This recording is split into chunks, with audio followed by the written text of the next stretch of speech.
पाकिस्तान की राजनीति में भुट्टो परिवार का जितना प्रभाव रहा, दुनिया के किसी देश में वैसी मिसाल शायद ही मिले। पाकिस्तान को 2 प्रधानमंत्री और 1 राष्ट्रपति देने वाले भुट्टो परिवार की कहानी रोमांच से सराबोर है और इस वंश की नई पीढ़ी का मुस्तकबिल एक बार फिर बुलंद हो रहा है। दरअसल इमरान खान को अविश्वास प्रस्ताव के जरिए हटाने में 2 पार्टियों की अहम भूमिका थी, पाकिस्तान पीपल्स पार्टी और पाकिस्तान मुस्लिम लीग नवाज। दोनों ही पार्टियां वंशवाद की खाद पर लहलहा रही हैं। PMLN नवाज शरीफ ने बनाई थी। नवाज 3 दफ़ा पाकिस्तान के प्रधानमंत्री रहे। फिलहाल उस कुर्सी पर उनके भाई शहबाज शरीफ बैठे हैं। इसके अलावा नवाज की बेटी मरियम नवाज और शहबाज के बेटे हमजा शहबाज भी राजनीति में एक्टिव हैं। हमजा हाल ही में पाकिस्तान के पंजाब सूबे के मुख्यमंत्री भी चुने गए हैं।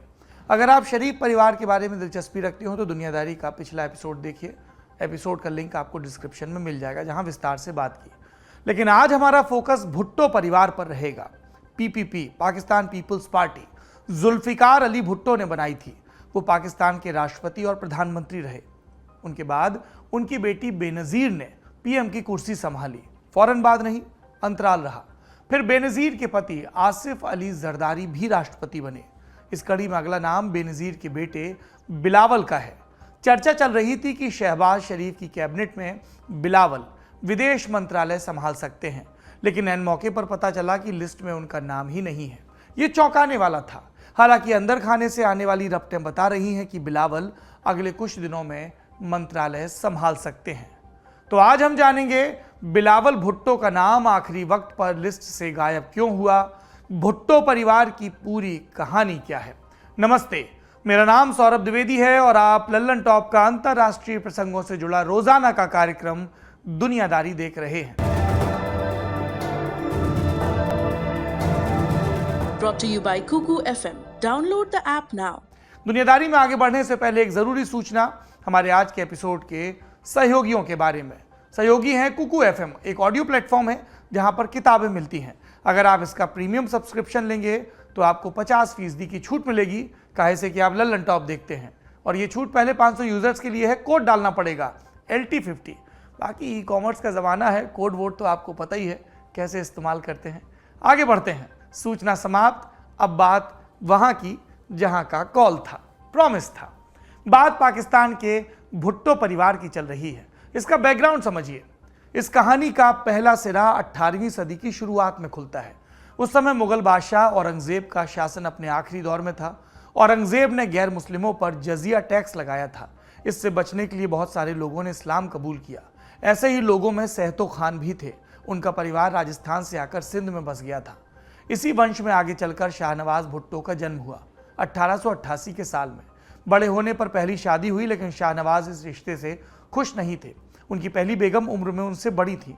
वो दूसरी शादी करना चाहते थे। 1924 में उनकी मुलाकात लखी बाई से हुई। शाहनवाज 37 साल के थे, लखी बाई 18 वर्ष की। नाचने गाने का काम करती थी, धर्म से हिंदू थी। भुट्टो परिवार को यह रिश्ता किसी भी कीमत पर मंजूर नहीं था, लेकिन शाहनवाज दिलहार बैठे थे। उन्होंने शादी की, लेकिन उससे पहले लखी बाई का धर्म परिवर्तन करवाया। इस्लाम कबूल करने के बाद वो बन गई खुर्शीद बेगम।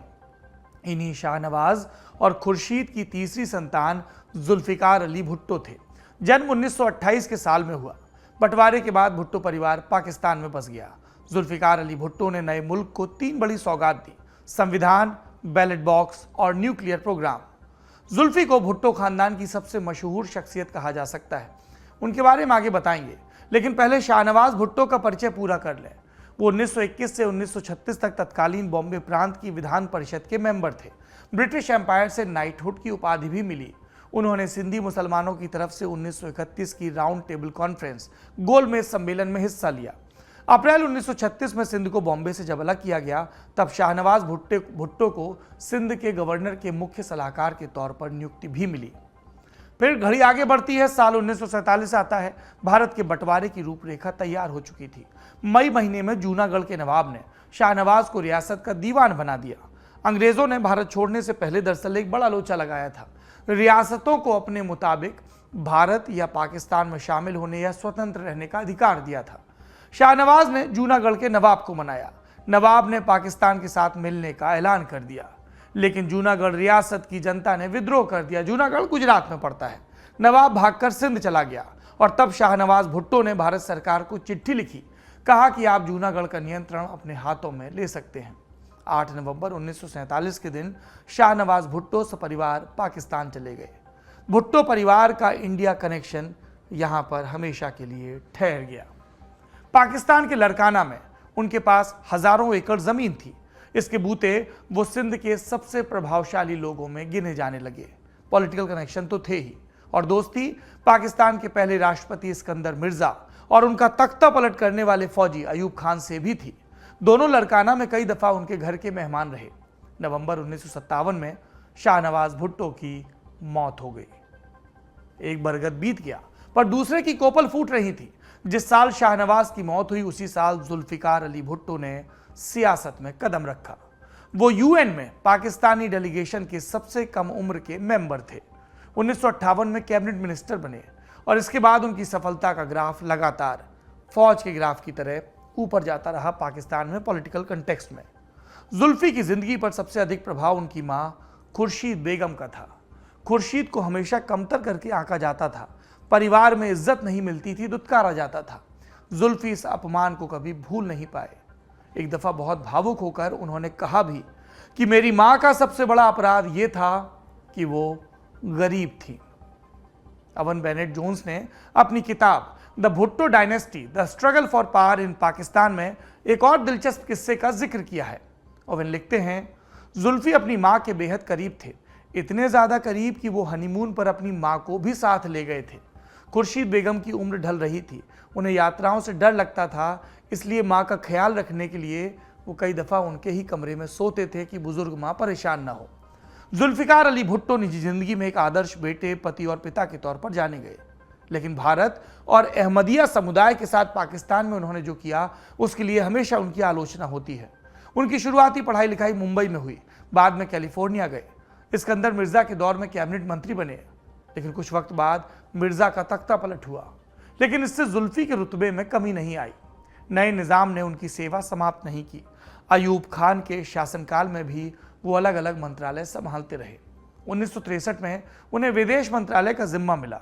उन्हीं के दौर में पाकिस्तान ने जम्मू कश्मीर में ऑपरेशन जिब्राल्टर शुरू किया, जिसके तहत भारत के इलाके में सादे कपड़ों में पाक सैनिकों की एंट्री कराई गई। पाकिस्तान के कब्जे वाले कश्मीर में कैंप बनाए गए। संकट इतना बढ़ा कि 1965 में भारत और पाकिस्तान के बीच फुल स्केल वॉर हुआ।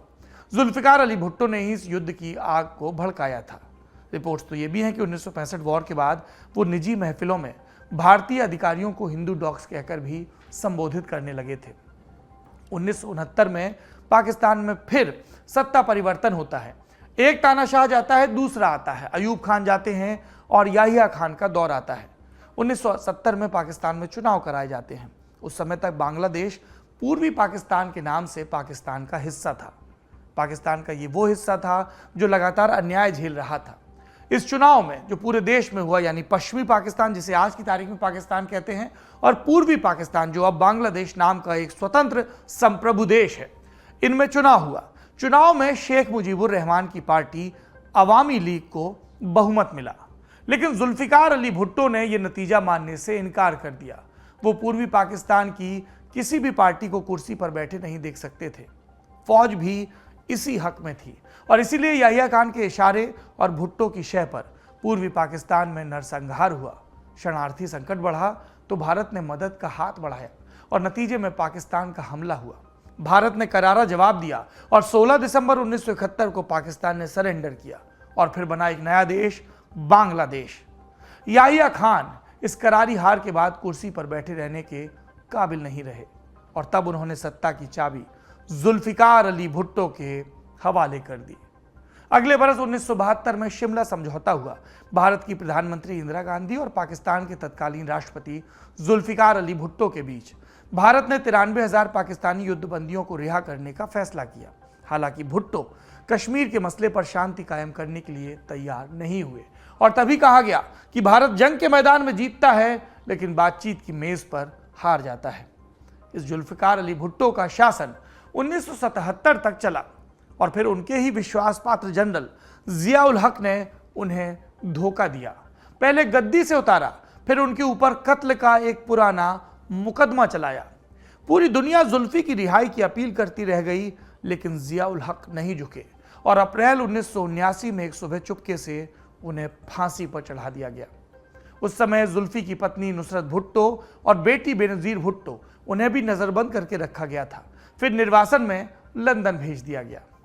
जिस समय जुल्फी को फांसी पर लटकाया जा रहा था उस समय उनका एक बेटा शाहनवाज स्विट्जरलैंड में पढ़ाई कर रहा था। पिता की मौत के बाद उसने अपने बड़े भाई मुर्तजा के साथ अल जुल्फिकार नाम का एक उग्रवादी संगठन बनाया, जिसका मकसद था जनरल जिया की सरकार को उखाड़ कर फेंक देना। लेकिन वे कामयाब हो पाते उससे पहले एक चौंकाने वाली खबर आई।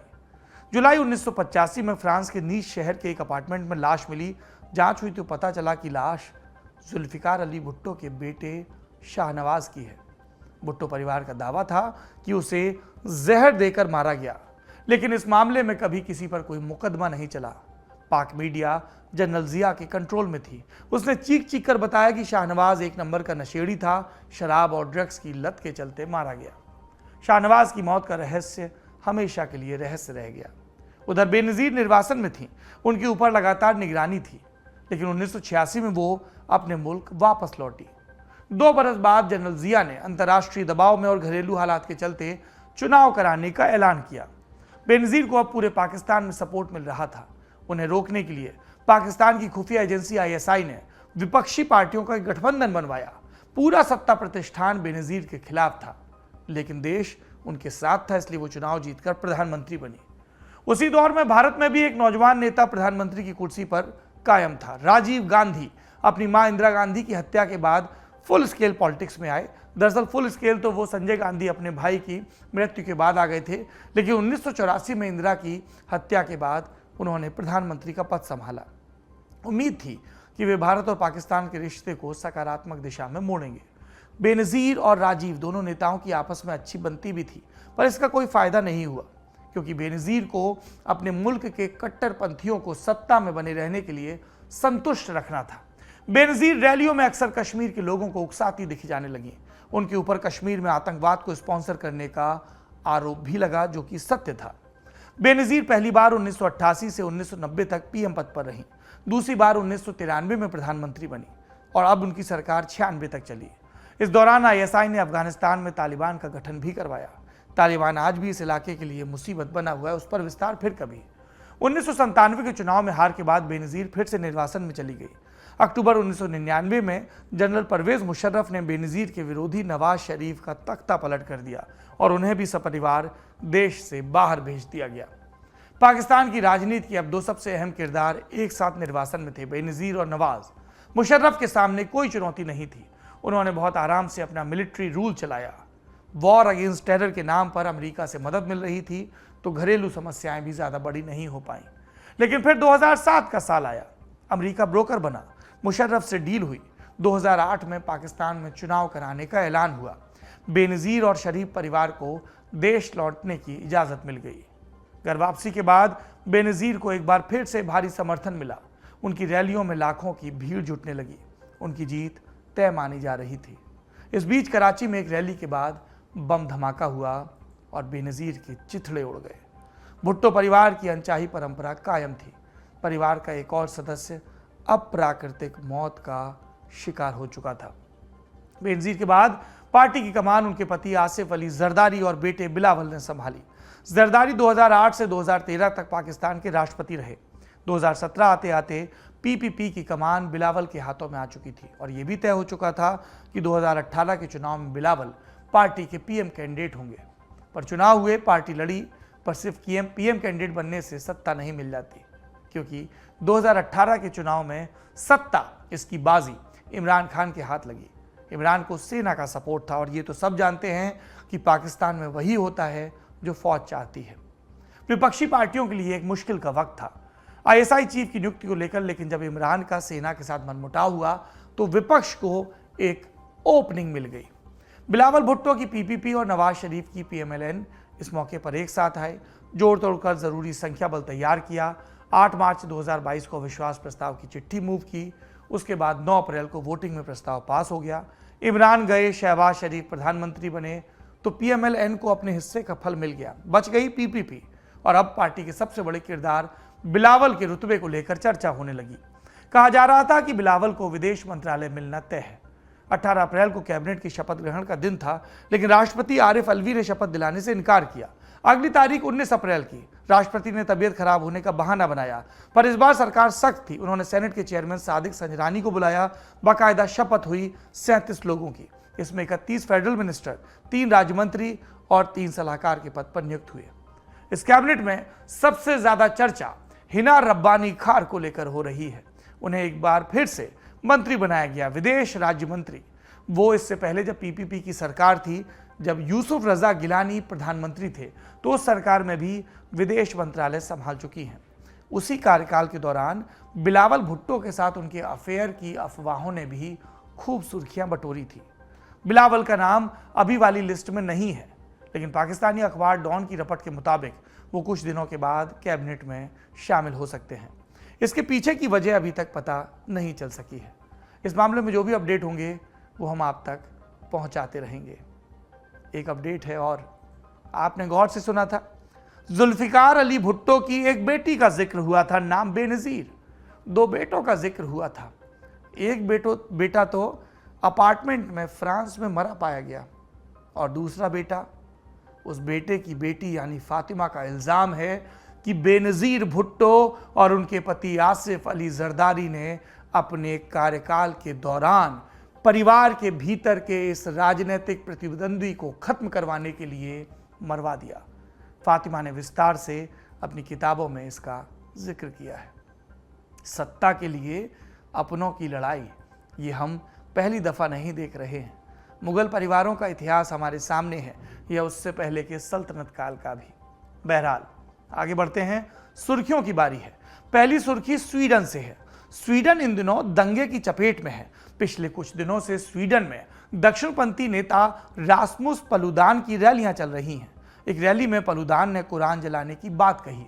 यह भी कहा कि वो दोबारा से ऐसा करेंगे। इसके बाद से स्वीडन के कई शहरों में दंगा हुआ। 17 अप्रैल को पुलिस और दंगाइयों की भिड़ंत में 3 लोग घायल हुए। 18 अप्रैल के दंगे में 40 लोगों के घायल होने की खबर है, जिसमें 14 पुलिस वाले भी शामिल हैं। 20 से ज़्यादा गाड़ियों में तोड़फोड़ और आगजनी भी। अभी तक 40 संदिग्धों की गिरफ्तारी। स्वीडन में कुरान जलाने के चलते 2020 में भी दंगे हो चुके हैं। उस दौरान माल्मो शहर में दुकानों में आग लगा दी गई थी। रास्मुस पलुदान की बात करें तो वो स्ट्रॉम क्रूज नाम की पार्टी चलाते हैं। पार्टी कट्टर दक्षिणपंथी है, प्रवासियों की एंट्री के खिलाफ रहती है। पलुदान नस्ल भेद फैलाने के आरोप में 1 महीने तक डेनमार्क की जेल में भी रह चुके हैं। आज की दूसरी और आखिरी सुर्खी यह है अफगानिस्तान से। अफगानिस्तान की राजधानी काबुल के अब्दुल रहीम शाहिद हाई स्कूल के बाहर एक सुसाइड बॉम्बिंग हुई, जिसमें 6 लोगों के अब तक मारे जाने की खबर है। कई बच्चे भी हैं। विस्फोट सुबह के वक्त हुआ जब बच्चे स्कूल से बाहर निकल रहे थे। ये स्कूल काबुल के दश्ते बारची इलाके में है। इलाके में शिया हज़ारा समुदाय के लोग बड़ी संख्या में हैं। हज़ारा समुदाय पहले भी इस्लामिक स्टेट जैसे आतंकवादी संगठनों के निशाने पर आता रहा है। वीडियो शूट होने तक किसी भी आतंकी संगठन ने इस हमले की जिम्मेदारी नहीं ली। पिछले साल मई में इसी इलाके में स्कूल के पास भी 3 ब्लास्ट हुए थे, जिसमें कुल 85 लोग मारे गए थे, और तब भी मरने वालों में ज़्यादातर स्कूल की बच्चियां थीं। आज का दुनियादारी यहीं पर ख़त्म होता है। कल फिर मुलाकात होगी, इस उम्मीद के साथ विदा लेता हूँ।